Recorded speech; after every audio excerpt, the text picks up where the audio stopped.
오늘 주시는 하나님의 말씀은 갈라디아서 6장 11절에서 18절입니다. 다 같이 일어나셔서 한 절씩 교독하겠습니다. 내 손으로 너희에게 이렇게 큰 글자로 쓴 것을 보라.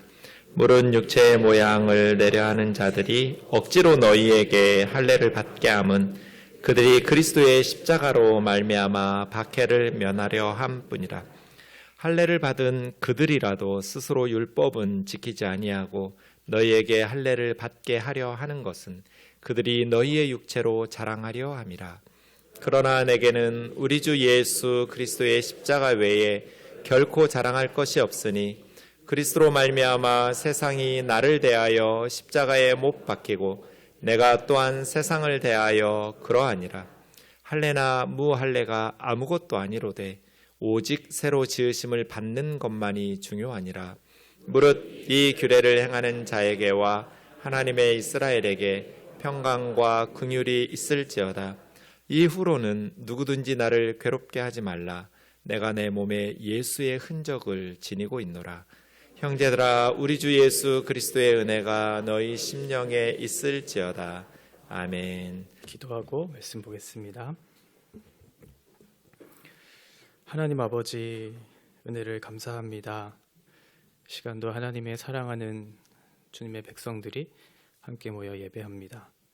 예배 가운데 성령께서 충만하게 역사하시고 주님의 은혜로 우리 마음 가운데 채워주시고 하나님을 깊이 만나고 돌아가는 예배 될 수 있도록 인도하여 주옵소서. 예수님의 이름으로 기도합니다. 아멘. 여러분, 신앙생활을 하다 보면 여러 가지 문제들을 경험하실 겁니다. 죄로 인해서 우리 안에 연약함들이 있고 또 우리 안에 부족함들이 있기 때문에 그 문제들이 곳곳에서 발견되는 거죠. 우리가 교회로 모여 있기는 하지만 교회는 완벽한 공동체는 아닙니다. 죄인들이 모여 있고 또 거듭난 인생들이 있다 할지라도 우리 가운데 여전히 그 죄가 아직 다뤄지지 않는 부분들이 있기 때문에 그 속에서 서로의 아픔을 경험하기도 하고 그 어려움 속에서 우리가 함께 이 신앙생활을 하기도 합니다. 지금 갈라디아 교회에서도 이런 문제들이 있었습니다. 갈라디아는 사도 바울이 십자가의 복음을 전하고 그 복음 외에는 다른 것이 없다고 그렇게 분명히 선언을 했음에도 불구하고 예루살렘에서 파송된 유대주의자들이 와서 그 복음이 아니고 그 복음에 더해서 율법과 할례를 너희들이 지켜야 그 구원이 완성되는 것처럼 그렇게 선포했던 거죠. 그래서 사도 바울은 그것이 아니고 우리가 믿는 바는 오직 예수 그리스도의 십자가에서 이루신 그 사역의 그 완전함을, 그 충분함을 우리는 믿는다. 그러니 갈라디아 교회에 있는 성도들이여, 너희들이 믿는 바 그 가운데 너희들을 확인하고 그 속에서 충성되이 그 믿음을 지켜가라고 우리들에게 권면하고 있습니다. 갈라디아서를 마무리하면서 6장 11절부터 18절까지 이제 사도 바울이 결론을 맺고 있는데, 앞에 1장에서부터 사도 바울이 중요하게 다루었던 그 권면의 내용들이 마지막 이 결론 부분에 있어서 요약되고 있고 결론을 맺고 있습니다. 그래서 베츠라고 하는 신학자는 이 부분에 대해서 이렇게 설명을 합니다. 갈라디아 편지에서 바울의 주요 관심사를 전체적으로 이해하게 하는 해석적 단서를 포함하며 사도의 의도를 해석하는 열쇠로 사용되어야 한다. 이렇게 말할 만큼 결론 부분이 굉장히 중요하다라는 것을 얘기하고 있죠. 갈라디아서 전체를 해석하는 키가 바로 이 결론 부분에 있다고 해도 과언이 아닐 정도로 사도 바울이 얘기하고자 하는 핵심적인 메시지가 다 담겨져 있고 그들이 꼭 필요로 하는 것, 꼭 붙잡아야 할 것이 무엇인지에 대한 정확한 내용을 우리들에게 가르쳐 주고 있다는 겁니다. 오늘 본문을 보면 11절에 내 손으로 너희에게 이렇게 큰 글자로 쓴 것을 보라 라고 이렇게 얘기하고 있어요. 당시의 헬레니즘적 편지의 형식을 보면 대부분 대피를 했습니다. 그래서 편지를 이렇게 전해주는 사람이 불러주면 대피를 해서 마지막 이 글이 내 것이다 라고 확인하는 의미에서의 서명을 하게 됩니다. 그래서 이것이 진짜 내 것이다, 이것은 위조되지 않았다, 그리고 그 내용의 진정성이 이것이다 라는 것을 확인하기 위해서 일반적으로 마지막 부분에 서명을 합니다. 그런데 어떤 경우에는 몇 마디를 더 첨가해서 자신이 펜을 들어서 직접 그 결론 부분을 맺는 사람들도 있습니다. 그런데 사도 바울이 오늘 갈라디아서 마지막 결론 부분을 맺을 때 무려 8절에 걸쳐서 여러 문장에 걸쳐서 직접 자기의 손으로 이것을 적고 있다고 얘기하고 있는 거죠. 그건 갈라디아서의 이 결론 부분이 너무나도 중요하기 때문에 다른 바울 서신서와는 다르게 이 결론의 부분들이 매우 중요하다라는 것을 강조하기 위해서 큰 글자로 썼다 이렇게 얘기하고 있습니다. 사도 바울이 시력이 좋지 않았기 때문에 큰 글자로 이 글을 쓴 것이 아니고 이 내용의 중요성, 이 내용이 얼마나 중요한가를 강조하기 위해서 지금 큰 글자로 이 글을 쓰고 있다고 말씀하고 있습니다. 교회에 들어온 유대주의자들, 거짓 선생들입니다. 그 사람들이 너희들이 할례를 받아야 한다. 이 할례가 꼭 필요하다라고 얘기한 이유는 두 가지입니다. 먼저는 그들이 이 할례를 전함으로 그들에게 닥쳐올 그 박해, 이것을 면하려 하고자 하는 목적이 있었던 거죠. 그래서 12절에 보면 물은 육체의 모양을 내려 하는 자들이 억지로 너희에게 할례를 받게 함은 그들이 그리스도의 십자가로 말미암아 박해를 면하려 할 뿐이라. 유대인으로부터 예루살렘으로부터 파송된 유대주의자들이에요. 그러면 그 사람들이 갈라디아 교회에 나와서 얘기해야 되는 건 뭐냐면 유대인들이 원하는 율법의 순종, 할례를 받는 것, 이것을 동시에 전함으로써 너희가 전하는 복음의 내용이 우리가 전하고자 하는 내용과 상반되지 않는다, 상충되지 않는다라는 것을 보여주기 위한 목적으로 이것을 전하고 있다는 거예요. 사도 바울의 복음의 메시지와 정반대되는 메시지를 주고 있는 거죠. 왜냐하면 오직 십자가의 복음만 전하면 유대인들이 얘기하고 또 그렇게 강조하고 있는 율법과 할례의 내용들이 필요가 없다고 지금 생각되고 있기 때문에 유대인들로부터 반드시 핍박을 받을 수 있기 때문에 이 박해를 면하게 하기 위해서 우리가 할례도 전하고 율법도의 순종의 것들을 우리가 얘기하고 있다. 이렇게 말씀하고 있는 거죠. 두 번째 이유는 내가 할례를 전하고 있고 율법을 요구하고 있다는 그것으로 자신의 자랑을 삼으려고 한다라고 13절에서 얘기하고 있습니다. 할례를 받은 그들이라도 스스로 율법은 지키지 아니하고 너희에게 할례를 받게 하려 하는 것은 그들이 너희의 육체로 자랑하려 함이라. 지금 유대주의자들이 와서 이렇게 얘기하고 있는 거예요. 우리가 할례를 전하고 있다. 그리고 모세 율법이 강조하고 있는 그 율법을 그들에게 가르치고 있다. 그래서 갈라디아 교회에 있는 성도들, 그 사람들이 할례를 받아 돌아오고 있고 그 사람들이 유대의식 종교법에 의해서 다시 돌아오고 있다는 사실로 인해서 우리들이 칭찬을 받고자 하는 그런 목적으로서 할례를 전하고 있는 거예요. 결국 지금 유대주의자들, 거짓 선생들이 하는 두 가지의 이유는 당시에 갈라디아 교회에 있었던 성도들을 향한 유익을 위한 것이 아니었고 자신이 처한 이 박해를 면하게 하기 위한 하나의 목적과 그리고 자신의 의를 드러내므로 자신을 자랑하게 하기 위한 그 두 가지의 목적으로 지금 할례를 전하고 있다 얘기하고 있는 것이죠. 이 사람들은 분명히 할례를 받은 사람이에요. 유대주의자들이지만 할례를 받았어요. 그리고 그 할례를 통해서 자신의 종교적인 행위에 대한 그런 자신감, 이런 부분들을 가지고 있었던 사람이에요. 오늘날로 하면 이 할례를 받았다라고 하는 것은 세례를 받았다라고 하는 겁니다. 그런데 이 사람들은 할례를 받았음에도 불구하고 지금 어떻게 하고 있냐면 율법을 지키지도 않았어요. 그리고 율법을 사랑하고 있지 않아요. 세례를 받았어요. 그런데 말씀을 사랑하지 않아요. 그리고 말씀을 지켜 행하지 않는 거죠. 다만 종교적인, 외적인, 형식적인 그런 모습은 있지만 진심으로 그것에 대한 마음의 동기와 그 마음의 목적이 하나님을 향하고 있지 않고 자신을 위한 박해를 피하기 위한 자기의 자랑을 위한 목적으로 이 종교적인, 외적인 형식을 취하고 있다는 거예요. 그러면 오늘날 세례를 받은 우리들은 어떻습니까? 우리가 행하는 여러 가지 외적인 모습들이 있죠. 하나님 앞에 헌금을 하고 하나님 앞에 봉사와 섬김, 선교와 구제, 여러 가지 일들을 하지만 그 속에 진심으로 하나님을 위하는 것이 아니고 그것이 나의 종교적인 외적인 형식을 띄어서 심판과 박해를 피하기 위한 목적으로 종교적인 안도감을 얻게 하기 위한 목적으로, 자기의 의를 드러내기 위한 하나의 목적으로, 수단으로 이것을 자랑 삼기 위해서 하고 있다면, 그렇다면 우리도 이 유대주의자들과 다르지 않다는 거죠. 이렇게 교회를 다니면 어떻게 될까요? 목이 뻣뻣해집니다. 가슴은 차가워지고요. 우리의 눈에는 눈물이 마르기 시작해요. 이런 형식적인 외적인 종교, 이런 모습으로 이 모든 신앙의 본질을 대체하려고 하는 그런 일들이 우리 가운데 얼마든지 있을 수 있다라고 하는 것이죠. 저와 여러분들은 어떤가요?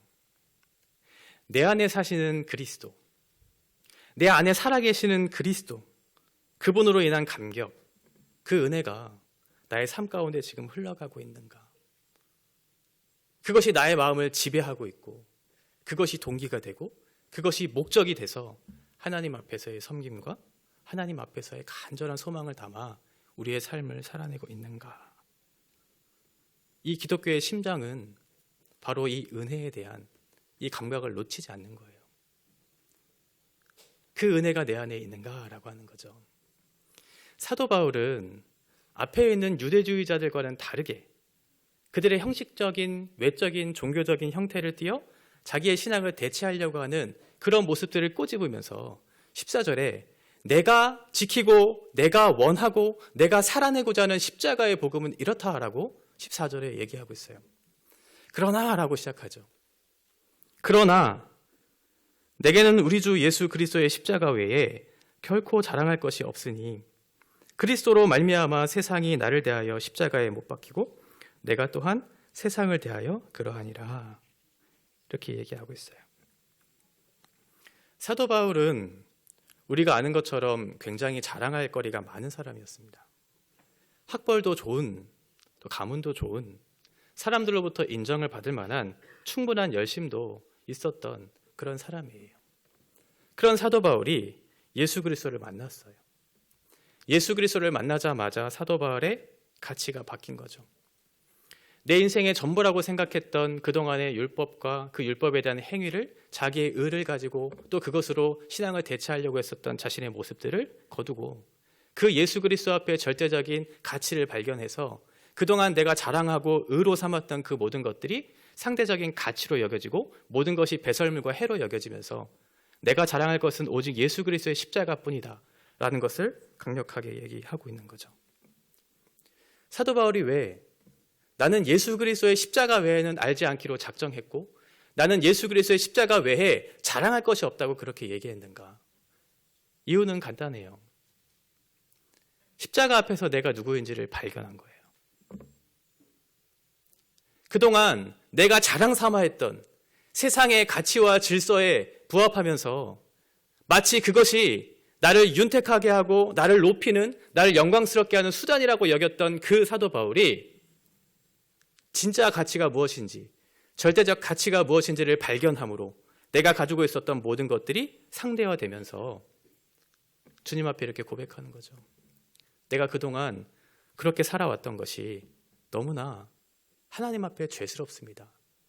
쓰레기와 같은 것들을 붙잡고 내 인생을 살아왔던 지난 날들에 대한 회개가 이 고백 속에 담겨져 있는 거죠. 그래서 사도 바울은 인생을 마치는 마지막 노년의 때에 디모데후서 전서 1장 15절에서 이런 고백을 해요. 우리 같이 한번 읽어볼까요? 시작. mit보다 모든 사람이 받을 만한 이 말이여 그리스도 예수께서 죄인을 구원하시려고 세상에 임하셨다 하였도다. 죄인 중에 내가 괴순이라. 지금 사도 바울이 무슨 얘기를 하고 있는 건가요? 나는 누군가 비교할 수 있는 그런 사람이 아니라는 거예요. 내가 누군가와 비교해서 내가 어떠한 사람으로 확인될 수 있는 그런 사람이 아니고 나는 죄인 중에 죄인이다. 나는 죄인 중에 괴수다. 이 죄인 마지막 프로토스라고 하는 건 으뜸이라고 하는 거예요. 세상 모든 사람들이 하나님 앞에 죄인임을 내가 알지만 그 모든 사람들의 죄인 중에 내가 최고의 죄인이다. 이렇게 얘기하는 거죠. 이건 사도 바울이 겸손해서 내가 남들보다 납추는 의미에서의 말하는 게 아니라 절대적인 십자가의 가치 앞에서 내가 누구인지를 발견하고 나는 하나님 앞에 설 수 없는 죄인이다 라고 하는 것을 고백하는 거예요. 진짜 자기를 그렇게 보고 있는 거예요.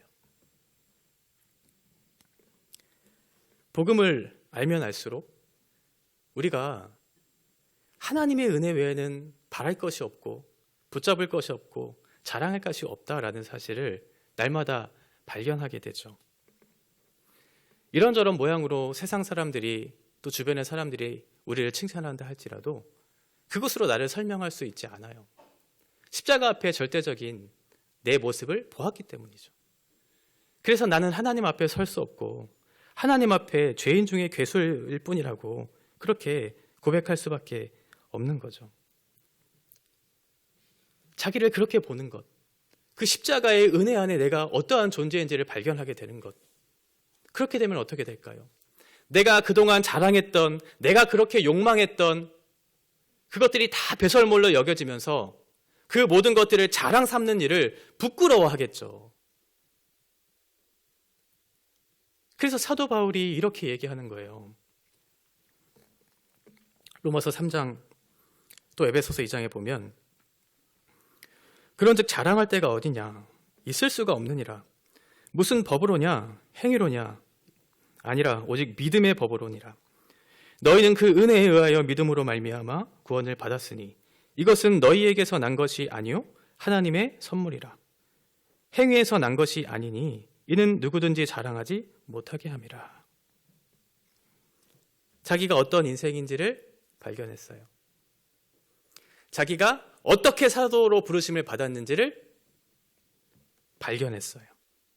그래서 그동안 가지고 있었던, 그동안 그렇게 보물처럼 여겼던 율법, 내 행위, 내 의, 이 모든 것들을 다 쓸데없는 가치로 여기면서 믿음으로 말미암아 주어지는 그 구원의 은혜가 얼마나 값진 것인가를 고백하게 된 거죠. 그러나 당시의 십자가는 그렇게 사람들에게 환영받을 만한 것은 아니었습니다.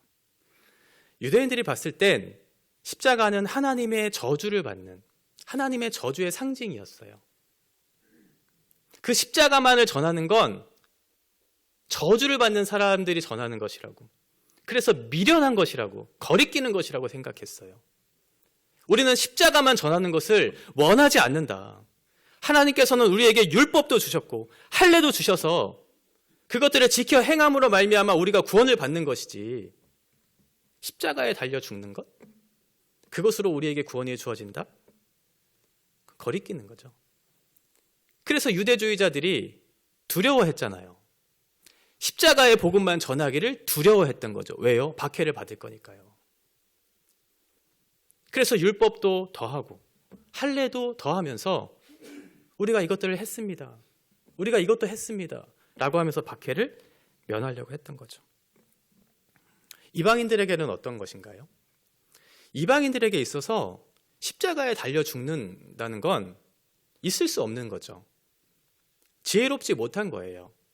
아니 어떻게 저렇게 힘없는, 자기 생명조차 스스로 구원할 수 없는 십자가에 힘없이 달려 죽는 저 사람이 어떻게 메시아일 수 있는가? 저 사람이 우리를 구원할 수 있다고? 라고 생각하는 거죠. 미련한 거예요. 미련한 거. 유대인들에게는 거리끼는 것이었고 이방인들에게는 미련한 것, 그게 십자가예요. 그런데 바울은 그 거리끼고 미련해 보이는 십자가를 자랑하고 있어요. 정확히 얘기하면 십자가만 자랑하고 있어요. 왜 십자가만 자랑하고 있을까요?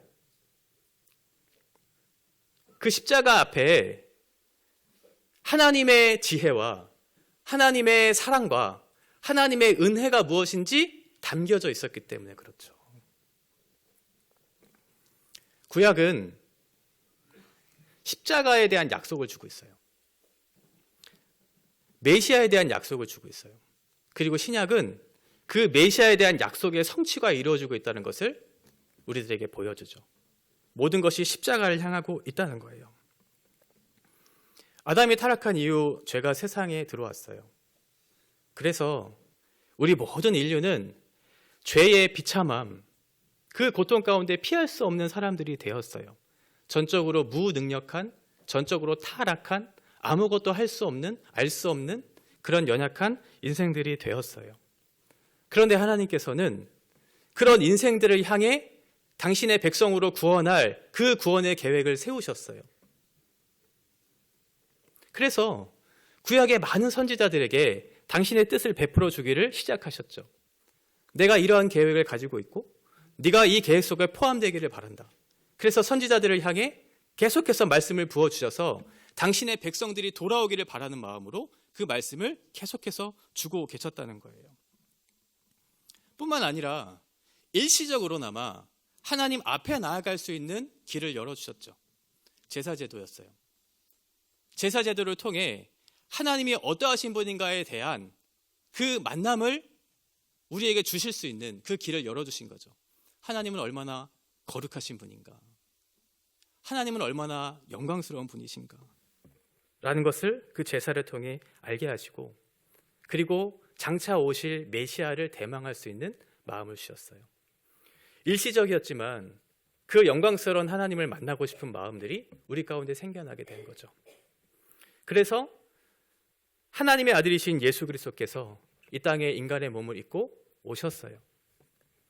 그래서 우리와 같은 인생들을 향해 대신 십자가에 죽어 우리의 모든 죄값을 담당하셨어요. 그 예수 그리스도의 십자가의 죽음과 그분의 부활을 믿는 모든 사람들에게 하나님의 자녀가 되는 복을 주셨죠. 그 약속을 십자가에서 성취하셨어요. 그래서 우리와 같은 죄와 허물로 죽었던 인생들을 하나님께서 구원하셨어요. 이제는 하나님의 의와 거룩과 진리라고 하는 그 옷을 입고 하나님의 자녀로서의 삶을 살아갈 수 있는 복을 누리게 하셨어요. 이전에는 하나님을 알지도 못했고 하나님의 나라라고 하는 것에 대한 지식도 없었고 그 나라를 위해 살고자 하는 욕망도 없었지만, 이제는 하나님께서 우리를 구원하셔서 본래 우리가 하나님께서 창조하신 그 모습대로의 회복을 우리에게 주셔서 당신이 원하시는, 당신이 디자인하신 그 나라에 적합한 삶을 살 수 있도록 우리에게 은혜로 우리를 붙잡아 주세요. 그래서 하나님께서 원하시는 그 뜻에 동참할 수 있도록 우리를 부르시는 거죠. 이 모든 것들이 십자가를 통해서 계획되었고 십자가를 통해서 성취되었어요. 그래서 사도 바울이 이 십자가를 자랑하는 거죠. 하나님의 놀라우신 지혜, 하나님의 놀라우신 그 사랑, 그 하나님의 놀라우신 은혜가 이 십자가 안에 모두 다 담겨져 있었기 때문에 나는 예수 그리스도의 십자가만을 자랑한다고 그렇게 얘기했던 것입니다. 그러고 나서 사도 바울이 뭐라고 얘기하냐면, 나는 세상에 대해서 못 박혔다. 그리고 세상도 나에 대해서 못 박았다. 이렇게 얘기해요. 내가 자랑할 것은 오직 예수 그리스도의 십자가뿐이다. 그 이유는 세상에서 얘기하는 가치와 질서를 내가 알았지만 그것으로는 생명을 살릴 수 없었고 그것으로는 나에게 아무런 유익이 되지 않는다는 사실을 내가 알았다. 그래서 세상과 등지게 되었다. 여러분, 세상은 어떠한 곳이죠?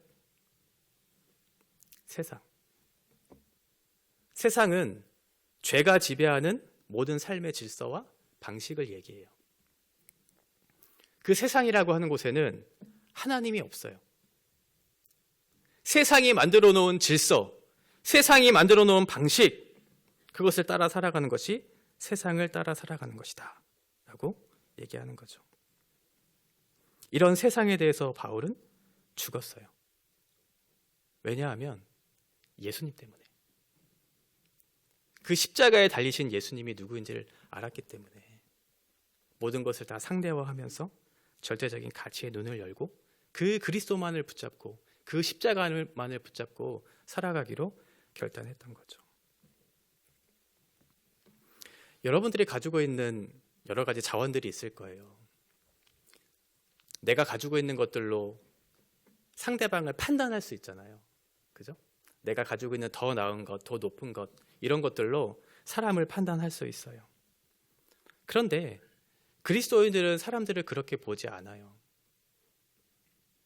절대적인 가치가 무엇인지를 알았고 그 모든 것들은 상대적인 가치에 불과한 것, 세상의 질서와 방식을 따르는 무의미한 것이라는 사실을 알았기 때문에 절대로 그렇게 살아가지 않죠. 그래서 사람을 함부로 여기지 않아요. 내가 가지고 있는 어떠한 것으로 인해서 다른 사람을 상대화하면서 비판하고 정죄하고 죽이고 경쟁해서 이기는 승리를 원하지 않는다는 거예요. 그거는 기독교가 아니죠. 그건 세상이죠. 세상이 하는 거죠. 왜냐하면 그건 세상이 그렇게 할 수밖에 없는 실력을 갖고 있기 때문에 그래요. 주님은 절대 우리를 그렇게 대하지 않으시죠. 십자가를 경험한 사람들은 그렇게 살지 않죠. 더 이상 세상의 가치와 질서가 우리의 삶을 규정할 수 없고 우리의 삶을 지배할 수 없다는 것을 알기 때문에 그래요.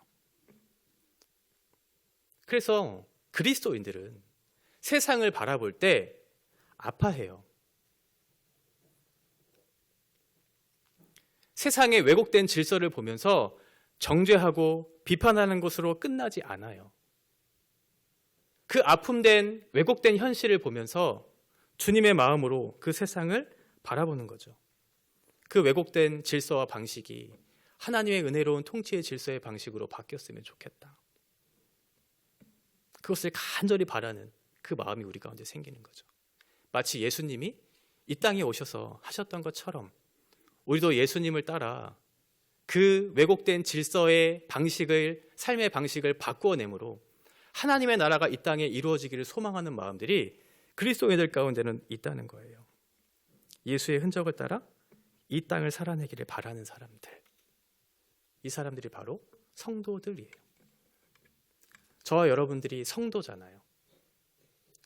우리가 바라는 것은 하나님의 나라가, 하나님의 은혜의 통치 질서가 이 땅에 임하는 거예요.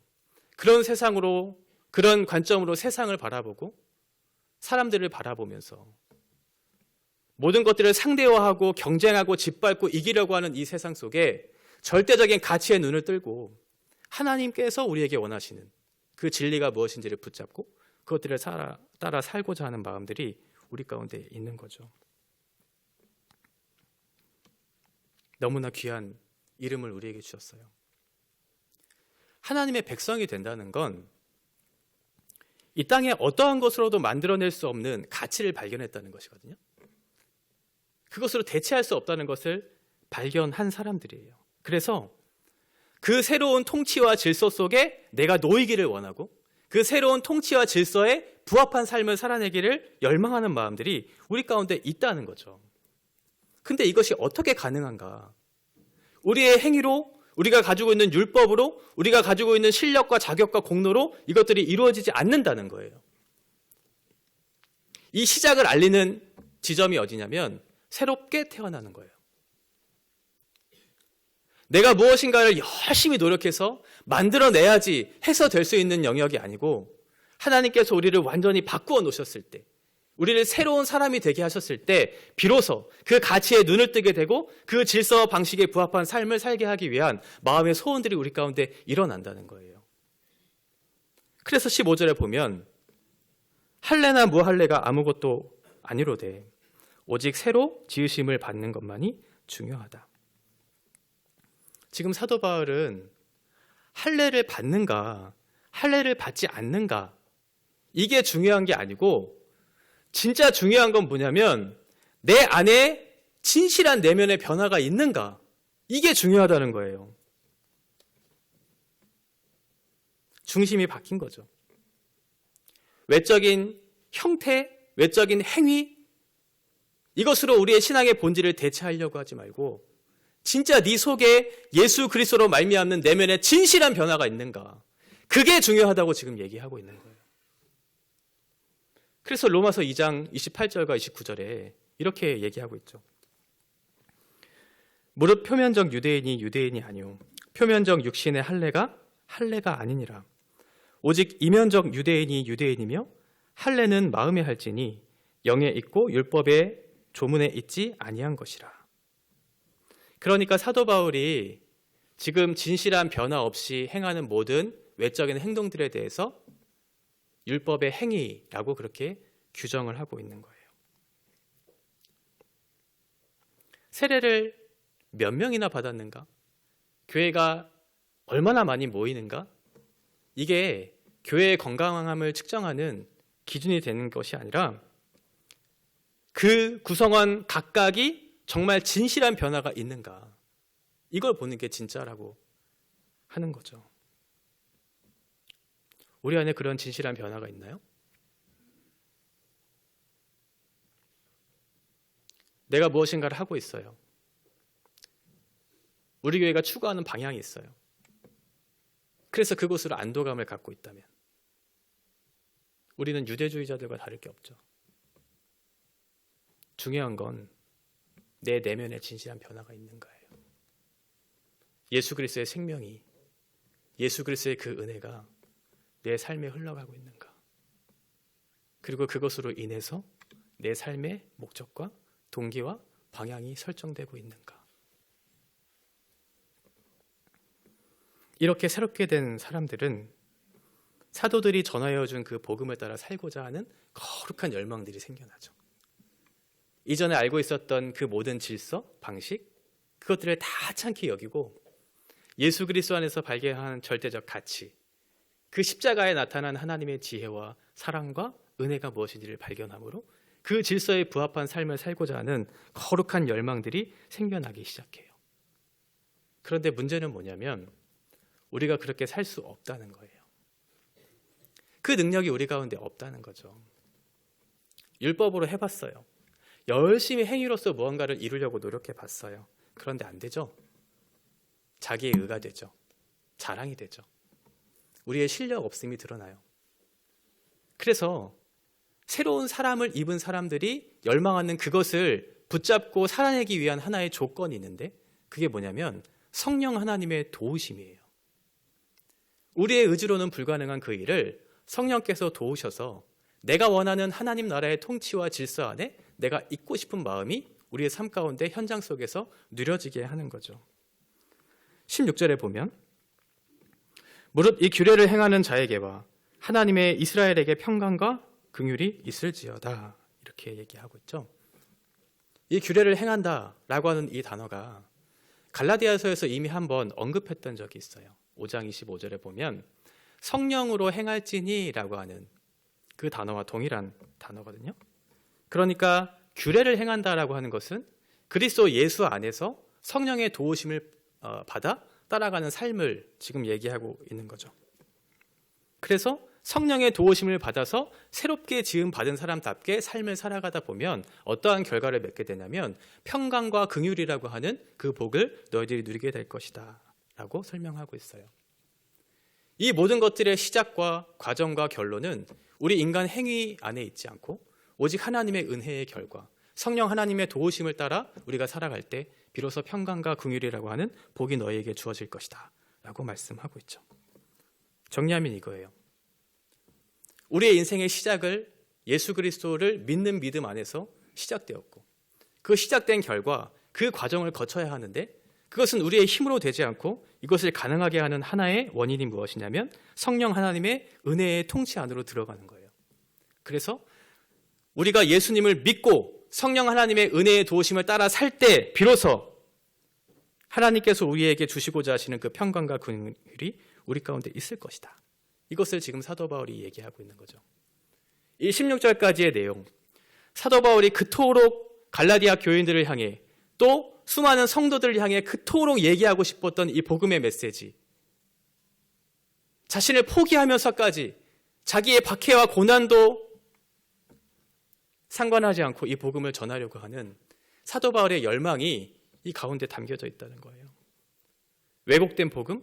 나는 도저히 용납할 수 없다. 너희들이 다른 복음을 따른다고? 그 왜곡된 질서에 너희가 부합하는 모습을 나는 절대 볼 수 없다.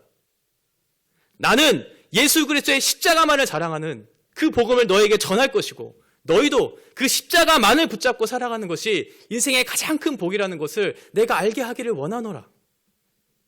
그러한 간절한 마음을 가져서 담아서 이 메시지를 전하고 있는 거죠.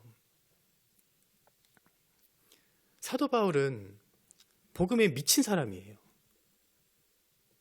자기의 형편을 생각하지 않아요. 지금 사도 바울이 관심 갖고 있는 건 복음에서 멀어질까? 그 왜곡된 복음을 따라 살까? 그것을 염려하면서 그것이 아니다. 거리껴 보이는 그것, 미련해 보이는 그것, 그 십자가가 우리의 지혜이고 사랑이고 능력이다. 하나님께서 십자가를 통해서 당신의 지혜와 그 사랑과 그 능력을 베풀어 주셨다는 것을 너희가 알지 않느냐? 너희도 나와 같이 예수 그리스도의 십자가만을 자랑하고 붙잡고 살아가는 인생이 되기를 바란다. 라고 지금 얘기하고 있는 거죠. 그러면서 마지막 17절에 보면 사도 바울이 굉장히 놀라운 고백을 하고 있어요. 이후로는 누구든지 나를 괴롭게 하지 말라. 내가 내 몸에 예수의 흔적을 지니고 있노라. 나를 괴롭게 하지 말라. 사도 바울의 삶을 보면 여러 가지 어려움들이 있었죠. 그런데 사도 바울은 나를 괴롭게 하지 말라라고 했을 때 이 말은 내가 지금 너무 어렵고 힘드니까 나 좀 내버려둬 라고 하는 그런 의미가 아니에요. 사도 바울에게 꼬리표처럼 따라 붙었던 것이 한 가지 있었는데 그것은 사도권에 대한 분쟁이었어요. 논쟁이었어요. 네가 진짜 사도냐? 그런데 사도 바울은 다메섹 도상에서 예수님을 직접 만났고 예수님으로부터 직접 임명을 받은 사도였어요. 그런데 많은 사람들이 사도 바울을 사도로 인정하지 않죠. 그래서 자신의 서신서를 보면 내가 진짜 사도임을 증명하는 그런 내용들을 자주 밝히는 그런 내용을 아마 보셨을 거예요. 왜 사도권에 대해서 이렇게 논쟁하는 것을 나에게 괴롭히지 말라고 얘기했을까? 내가 사도인데 감히 나를 사도로 안 봐? 이런 식의 어떤 자기의 권위? 이것을 낮추는 것에 대한 반박으로 하는 것이 아니고 사도 바울의 사도권이 확보가 되지 않으면 어떤 일이 벌어질까요? 사도 바울이 전한 그 복음의 메시지가 왜곡되겠죠. 사도 바울은 그것 때문에 나를 괴롭게 하지 말라고 얘기하는 거예요. 내가 전한 복음 진짜인데 왜 자꾸 이 사도권을 가지고 논쟁하는가? 내가 복음을 전한 그 내용 믿어도 된다. 더 이상 나를 괴롭게 하지 말라. 그러면서 뒤에 얘기하는 게 복음을 전한 내용을 믿어도 되는 이유를 이렇게 한 단어로 요약하죠. 내 몸에 예수의 흔적을 지니고 있다. 성경을 많이 알아요. 그리고 성경적 지식을 가지고 얘기해요. 그렇다고 해서 그 내용이 진실하게 진정성 있게 그 내용이 들어갈 수 있을까요?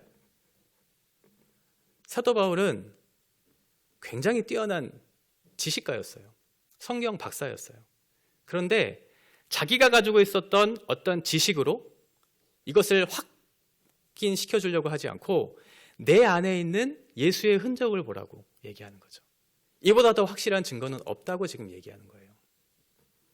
이 흔적이라고 번역된 이 단어는 보통은 종이나 짐승들에게 이것이 나의 소유다라고 하는 소유권의 표시로 도장을 찍는 그런 거였어요. 그러니까 사도 바울이 나는 예수의 흔적을 가지고 있다라고 하는 것은 나는 예수의 소유가 되었다라고 하는 그 표시를 지금 얘기하고 있는 거죠. 그러면서 그 흔적이 무엇인가?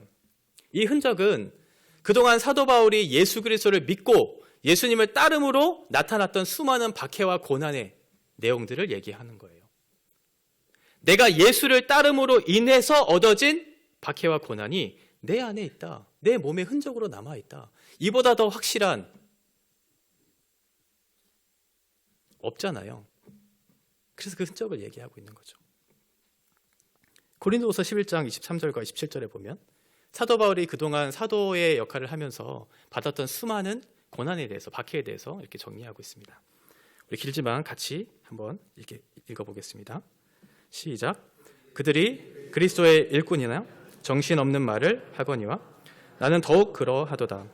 내가 수고를 넘치도록 하고 옥에 갇히지도 더 많이 하고 매도 수없이 맞고 여러 번 죽을 뻔하였으니 유대인들에게 40에서 하나 감한매를 5번 맞았으며 3번 태장으로 맞고 1번 돌로 맞고 3번 파선하고 일주야를 깊은 바다에서 지냈으며 여러 번 여행하면서 강의 위험과 강도의 위험과 동족의 위험과 이방인의 위험과 시내의 위험과 광야의 위험과 바다의 위험과 거짓 형제 중의 위험을 당하고 또 수고하며 애쓰고 여러 번 자지 못하고 줄이며 목마르고 여러 번 굶고 춥고 헐 벗었노라. 내 몸에 주님 때문에 받은 이 고난과 이 흔적을 보라는 거예요. 사도 바울은 그 복음을 위해서 자신의 쏟기를 주저하지 않는 그 마음을 갈라디아 교인들에게 충분히 얘기했어요. 그 마음을 비추어 줬어요. 잘못되었다. 예수 그리스도의 십자가만을 붙잡아라. 너희가 자랑하는 세상의 질서와 방식? 그건 중요한 것이 아니다. 진짜 중요한 건 예수 그리스도 안에서 내 내면에 진실한 변화가 있는가가 진짜 중요한 것이다. 라고 얘기하면서 그 마음으로 전달하는 것을 끝내지 않고 내가 예수 그리스도 안에서 그 예수 그리스도를 위해서 살아간 그 내 몸에 흔적이 있다고 얘기해요. 이보다 더 확실한 증거가 있는가 보라는 거죠. 우리 안에 예수의 흔적이 있습니까? 우리의 삶 속에서도 동일하게 적용되어야 하는 부분이 있잖아요. 내가 예수님 때문에 당하는 고난 또는 박해? 그것을 통해 내가 예수님을 드러내고 있는가? 나를 통해 예수님의 생명이 지금 흘러 보내지고 있는가? 사도 바울은 고린도후서 4장 10절에서 우리가 어떠한 삶을 살아내야 될지에 대한 이해를 가르쳐주고 있습니다. 4장 10절에 보면 우리가 항상 예수의 죽음을 몸에 짊어짐은 예수의 생명이 또한 우리 몸에 나타나게 하려 함이라. 우리들이 주를 위해서 살아온 그 흔적들을 통해서 이제 예수님이 보이기 시작한 거죠. 저와 여러분과 같은 성도들의 그런 삶의 흔적들을 통해서 세상에 예수님이 보여지기 시작했어요. 그리고 우리들의 삶을 통해서 그리스도의 생명이 나타나고 있어요. 이렇게 살라는 거죠. 복음을 살아낸 과정에서 나타나는 외적인, 내적인 흔적들, 이것보다 더 확실한 증거가 있는가? 너희가 입으로 떠들어대는 성경적 지식, 율법의 행위, 외적인 모습, 그것으로 너희가 말하는 그 복음의 진정성을 확인할 수 있는가? 우리에게 확증할 수 있는가? 그게 아니고 내가 예수를 믿음으로 말미암아 살아온 그 흔적들의 결과가 우리 가운데 있다면 세상 사람들이 그걸 보고 예수가 진짜 구원자라는 사실을 너희들로 믿게 할 것이다 라고 말하고 있는 거죠. 예수의 흔적을 지녔다. 사도 바울은 이 지녔다라는 표현을 요한복음과 누가복음에서 쓴 단어를 동일하게 사용하고 있어요. 이건 자기의 십자가를 질 때 쓰는 진이다 라고 하는 거거든요. 십자가가 내 안에 나타난 거죠. 자기의 십자가를 지는 거예요. 예수의 흔적을 따라 내가 예수의 흔적을 지니고 있다는 건 결국 내가 가지고 있는 그 십자가, 나의 십자가를 지고 그 길을 걸어갔다는 거예요. 그 무게가 결코 가벼울 수는 없죠. 그리고 그것이 당시의 죽음과 바꿔야 할 만큼 크지도 않을 수 있어요. 그런데 주님께서 원하시는 건 뭐냐면 너희도 그 예수의 십자가 그 흔적을 따라 살기를 바란다고 우리에게 요청하고 있는 거죠.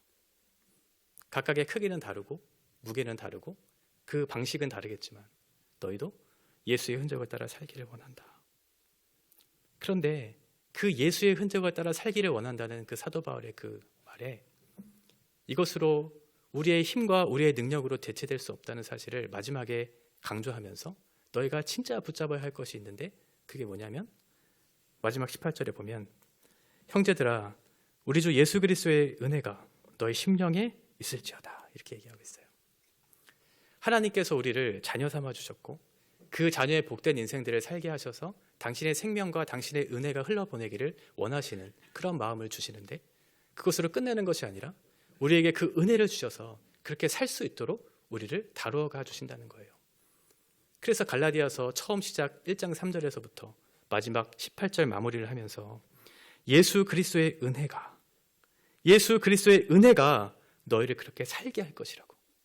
너희의 자격과 너희의 공로가 아니라, 너희의 행위가 아니라, 핍박을 면하게 하기 위한, 자랑으로 삼기 위한 그 행위가 아니라 오직 예수 그리스도의 그 은혜가 너의 삶의 중심에 있을 때 비로소 복음에 합당한 삶을 살아낼 것이고, 그 결과 너희의 삶 가운데 예수의 흔적이 남을 것이라고 우리에게 말씀해 주고 있어요. 이 은혜를 붙잡고 우리의 작은 삶을 통해서 예수님을 드러내고 예수님의 생명이 흘려보내는 그런 복된 인생들 살아가시기를 주님의 이름으로 빕니다.